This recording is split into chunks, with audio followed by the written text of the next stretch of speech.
Ladies and gentlemen, hey, hi, how you doing? Welcome back to the channel. Thank you so much for stopping by. Today I wanted to go through and break down the top 10 best weapons and meta loadouts to be running in Warzone right now, particularly just because, one, we haven't ranked the true top 10 in some time, but then also looking ahead to season 2, obviously we are expecting some pretty significant weapon and meta updates, the addition of some new weapons as well. And so I figure it's always nice to have a basis of, okay, this and this was all meta last season, and then we can see after the season 2 patch notes drop just how much actually changed the next time we break down a top 10. So if we see 7 of the 10 same weapons still in the list, clearly the meta hasn't shifted all that much. But that said, jumping right in here at number 10, we've got the Goblin MK2. I would say out of my entire list here, this is probably the highest skill gap weapon in the game, just because it's straight up semi-auto. Everything else is pretty straightforward, pretty easy to use. This is obviously high risk, high reward though. It being semi-auto and more difficult means it has a crazy good TTK potential. Up through like its entire first and second damage range,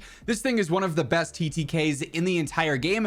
You just have to be very good at spamming a semi-auto gun and staying on target while doing so. But as far as the setup goes, we're mainly just focused on 5 attachment builds here today. Obviously, if you're a fan of Gunfighter, you could always go through and update an underbarrel, put on stocks, do all sorts of things like that depending on what the weapon is. It's pretty much a lot of, fill in this attachment here where we replace it there throughout the video. But for an optic, first and foremost, I personally prefer the Willis 3 times or the Jason Armory 2 times for my mid to long range based builds. But if there is a different optic you like more, you really like the Kepler red dot or something, always switch to the optic you are the most comfortable with there. I also go just for the basic suppressor, keeps me off the minimap, as straightforward as that, of course. Reinforced barrel here I think is nice because the damage range, as I mentioned, where its TTK is crazy, if you can extend that, you get a better TTK out further. But then also added velocity for any mid to long range gun is always a good thing too. So I personally like reinforced here, a bit of best of both worlds scenario. You can see we're out to a 54, basically 55 meter effective damage range and a 920 velocity. That's going to work well for pretty much every type of fight you want to get into with this thing.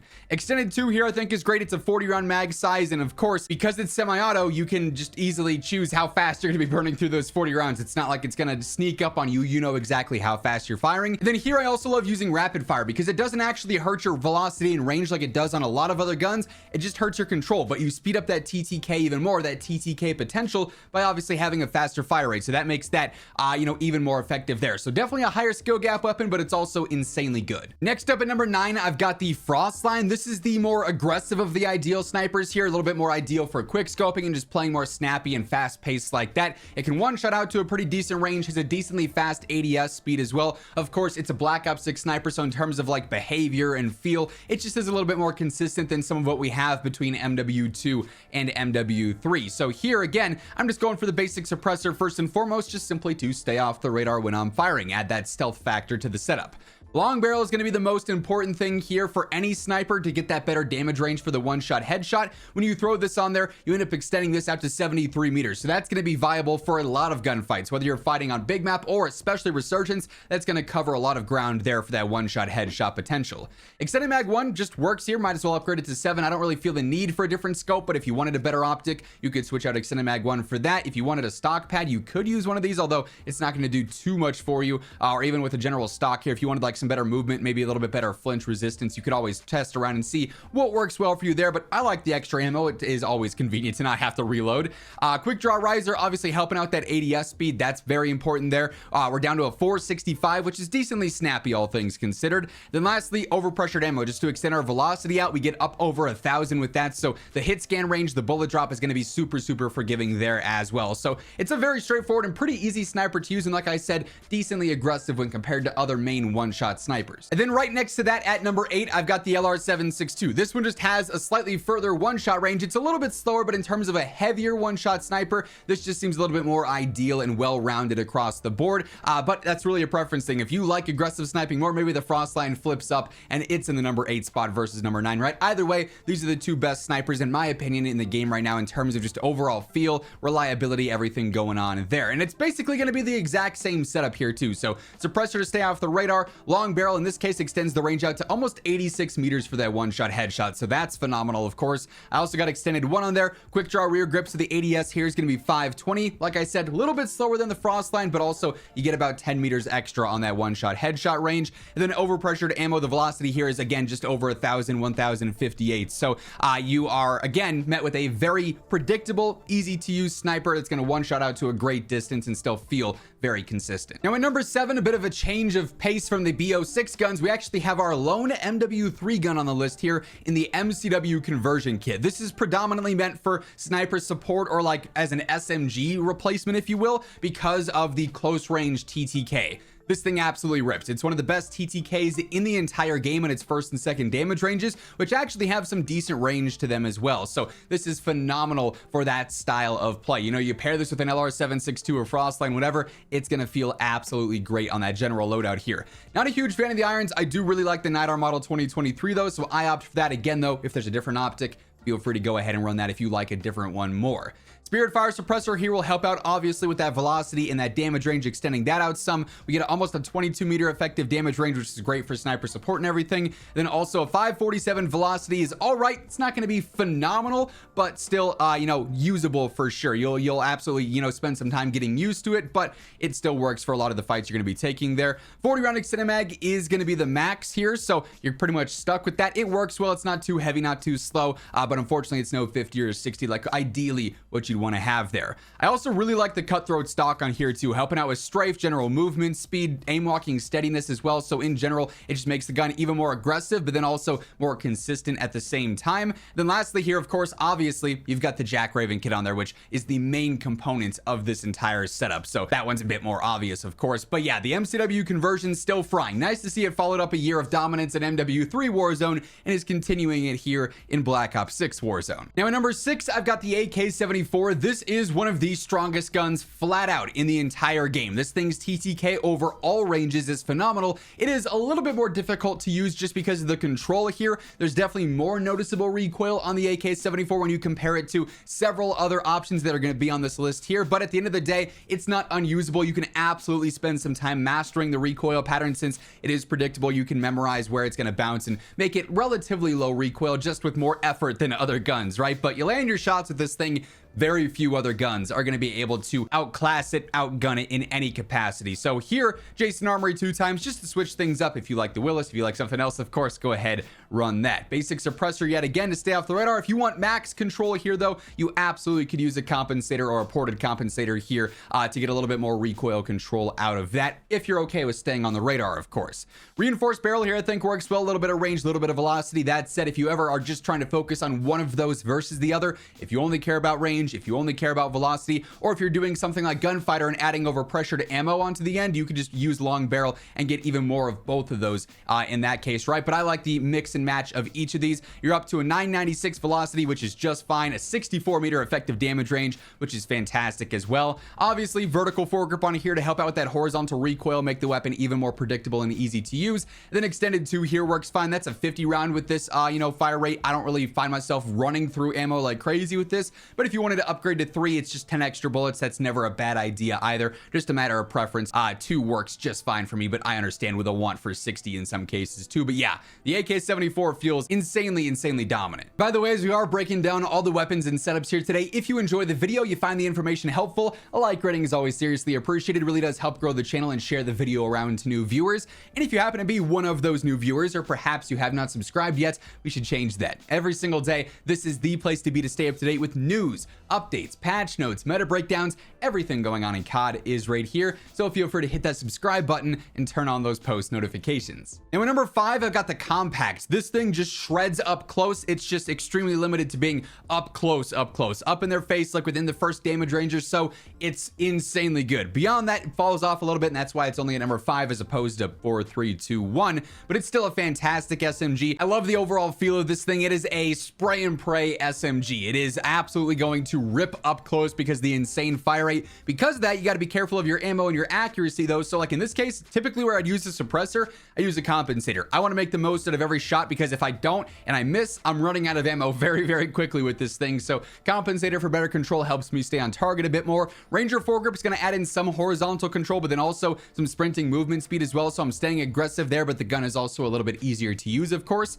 Extended 3 is a must-have here. It's 60. You're still going to burn through ammo with 60 rounds here because the fire rate is just that crazy with that 1091 RPM. Ergonomic rear grip works fantastic here for better ADS speed, better slide to fire speed as well. So it's aggressive, it's snappy, it's going to be great for getting to the close range. Then also I use recoil springs here too, just for even more added control. Like I said, I want to make sure I'm getting the most out of every shot because they are so valuable on a weapon like this. And so this makes the weapon a lot easier to use, and thus you should land a lot more shots on target and absolutely melt with it. Now at number 4, I've got the GPR 91, maybe the most versatile of all the rifles. You could build this as like an iron sight, more so sniper support style build. You could build this for mid to long range. It's one of the lowest recoil, easiest to use weapons in the game, so you're not gonna have to worry about that. It's gonna be a laser beam in and of itself, and while it has a mediocre TTK, it's still competitive, and because it's just so laser accurate, it's gonna be easy to achieve a true competitive TTK that's actually faster in application than several other options you could go up against, right? So definitely a fun feeling, easy to use, straightforward, versatile rifle. Like it's checking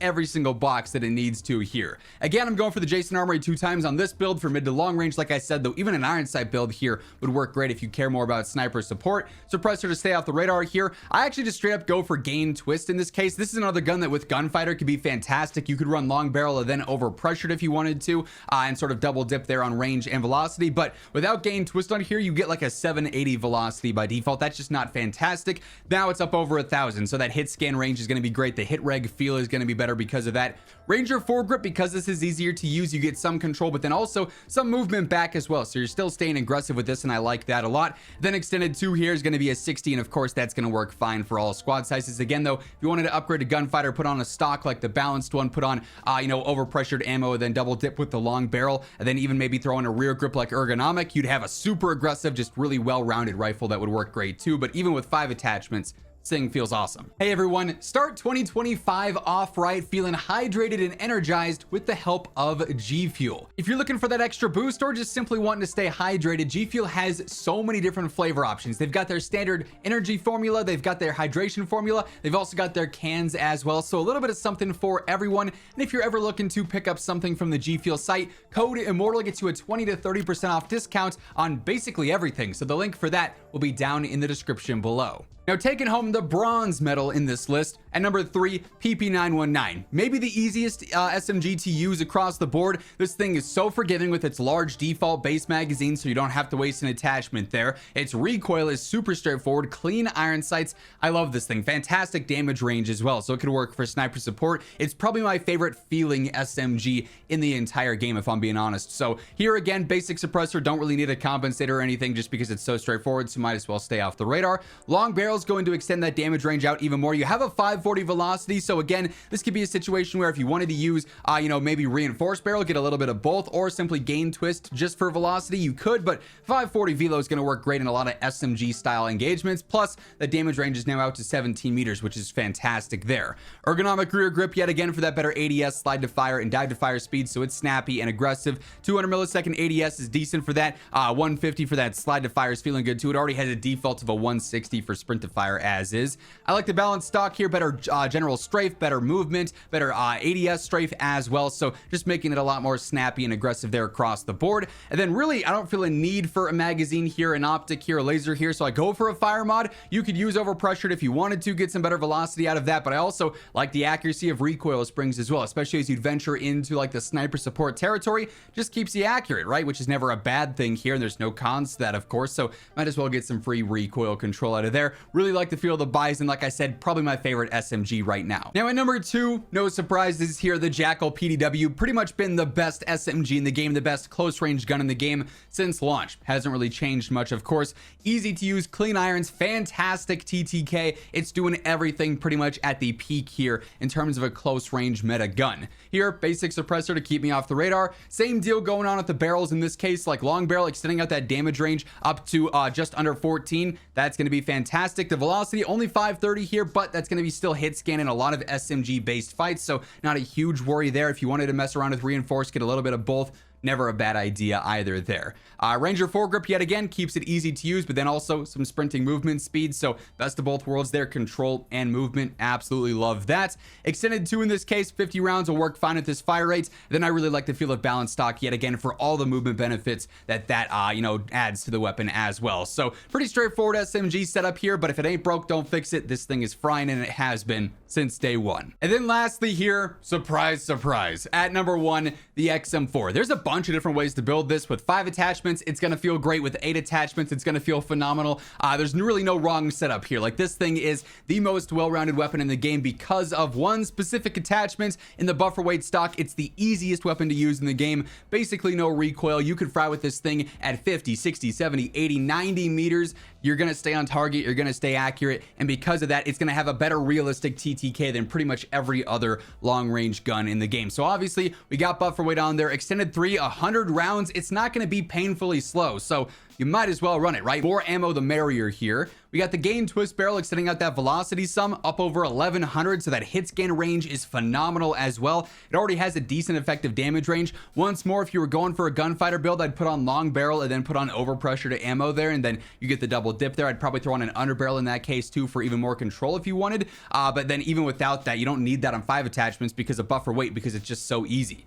Basic suppressor, staying off the radar, of course. Then the Willis 3 times for me here yet again. So relatively basic setup here with the addition of the buffer weight stock that turns this thing from a pretty solid AR into the best gun in the entire game, right? This thing is absolutely nuts. But that being said, those are the top 10 best weapons here in Warzone as of right now. That's gonna wrap things up. If you enjoyed the video, a like rating is always seriously appreciated. And if you're new to the channel, you want to guarantee that every single day you're in the know for all things going on in COD, feel free to hit that subscribe button and turn on those post notifications. But once again, thank you so much for tuning in, and until next time, take it easy, have an awesome rest of your day, and I'll catch you later. Peace out.